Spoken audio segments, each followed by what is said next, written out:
हे friends, आप लोग देख रहे हैं जैसे कि ये बायोगैस प्लांट यहाँ पर बना हुआ है और आपको मैं इसके बारे में पूर्ण रूप से पूरी जानकारी देने वाला हूँ। तो आप लोग यहाँ पर वीडियो में लास्ट तक बने रहिएगा और लास्ट तक वीडियो को देखिएगा। बहुत ही अच्छे तरीके से मैं इसे समझाने वाला हूँ। तो ये आपका बायोगैस प्लांट है, बना हुआ है। आप लोग यहाँ देख रहे हैं कि ये जो बनाया गया है, ये ईंटों का भी बनाया जा सकता है और कहीं कहीं ये स्टील का भी बनाया जाता है। तो बड़े पैमाने पर इसका उपयोग करने के लिए स्टील का भी बना सकते हैं और ईंटों का भी। ज़्यादातर ग्रामीण क्षेत्रों में भी बनाया जाता है। तो इसमें ये ईंटों का जो होता है, ज़मीन में खुदाई करके या ज़मीन के ऊपर भी ईंटों का ऐसे ही एक स्तर बनाया जाता है और फिर ये प्लांट हमें इसी चित्र के अनुसार जैसा बनाया गया है तैयार कर लेते हैं। फिर इसमें हम गोबर प्लस जल, गोबर और जल मिलाकर इसमें डालते हैं। जब यहाँ से गोबर और जल का मिश्रण होता है तो उसे हम कर्दम कहते हैं।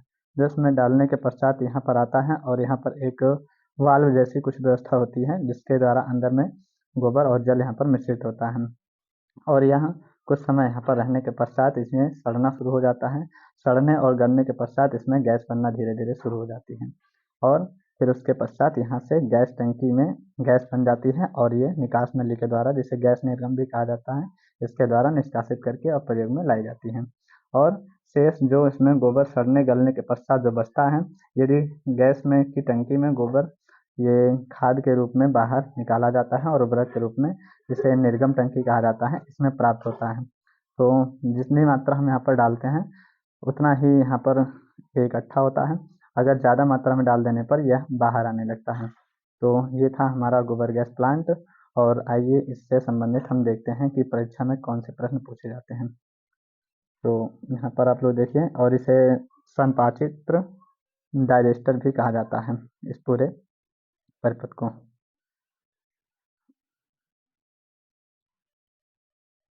प्रयोगात्मक व परीक्षा में पूछे जाने वाले प्रश्न। बायोगैस क्या है? तो इसका उत्तर यहाँ पर आप लोग देखिए, पूरा उत्तर लिखा हुआ है, मैं बता रहा हूँ। बायोगैस मवेशियों के उत्सर्जन पदार्थों को कम से कम ताप पर, कोई भी ऐसे कि गर्म नहीं किया जाता है, अपने आप ही इसमें क्रिया होती है और कम ताप पर ही डाइजेस्टर में चलाकर माइक्रोब उत्पन्न करके प्राप्त की जाती है। जैव गैस में 55 से 66% मीथेन और 35 से 40% कार्बन डाइऑक्साइड एवं अल्प मात्रा में वाष्प पाई जाती है। अगला हमारा प्रश्न है, बायोगैस के मुख्य घटक क्या क्या हैं? तो बायोगैस के मुख्य घटक में सबसे ज़्यादा प्रमुख मीथेन है।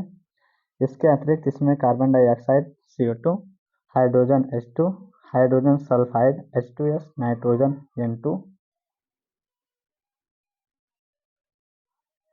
ऑक्सीजन O2, अमोनिया NH3 व जलवाष्प H2O आदि भी पाए जाते हैं। हमारा अगला प्रश्न है, गैस व बायोगैस में क्या अंतर है? तो जो गैस है, ये प्राकृतिक गैस के बारे में बताया गया है। तो गैस व बायोगैस में क्या अंतर है? तो बायोगैस पशुओं के मलमूत्र व पेड़ पौधों के अवशेष के गलने से बनती है, जबकि प्राकृतिक गैस पृथ्वी के अंदर पेट्रोलियम के ऊपर पाई जाती है। इसे वहां से निकालकर सीधे ईंधन के रूप में भी प्रयोग किया जा सकता है। प्रश्न है अगला हमारा, बायोगैस खराब क्यों है? बायोगैस डाइऑक्सिन और फ्यूरान विषाक्तता मामले में औसतन 10 गुना प्राकृतिक गैस की तुलना में बहुत ज़्यादा जहरीली है। इसलिए बायोगैस को खराब भी माना जाता है, लेकिन इसके फायदे भी हैं। तो बायोगैस के फायदे क्या हैं? ऊर्जा का नवीकरणीय स्रोत। यह ऊर्जा का नवीकरणीय स्रोत है, एक बार इसका विनाश होने पर इसे दोबारा भी बनाया जा सकता है। अवशिष्ट अपशिष्ट पदार्थों का उपयोग, जो हम सड़े अपने यहाँ के कूड़ा करकट कचरा और गोबर वगैरह इत्यादि फेंकते हैं, तो उनका प्रयोग करके अपशिष्ट पदार्थों का प्रयोग करके इसे बनाया जा सकता है, इसलिए इसका फायदा है। और चक्राकार अर्थव्यवस्था का निर्माण। यहाँ पर चक्राकार अर्थव्यवस्था का मतलब होता है कि जैसे हम अपशिष्ट पदार्थ निकालते हैं, तो हमारा अपशिष्ट पदार्थ अगर इधर उधर पड़े रहेगा तो पर्यावरण को हानि पहुंचाएगा, और अगर उसी का प्रयोग करके हम अपने फायदे के लिए उपयोग कर लें तो ये अर्थव्यवस्था का भी निर्माण करता है। विकासशील देशों और ग्रामीण क्षेत्रों में खाना पकाने का अच्छा विकल्प माना जाता है। तो ये सारे आपके प्रश्न बहुत ही इम्पोर्टेंट थे, जैसा कि आपको ये प्रयोगात्मक परीक्षा और वैसे भी परीक्षा में पूछे जाने वाले प्रश्न हैं। और ऐसे ही प्रश्नों को पढ़ने के लिए हमारे चैनल को लाइक करिए और सब्सक्राइब भी करिए।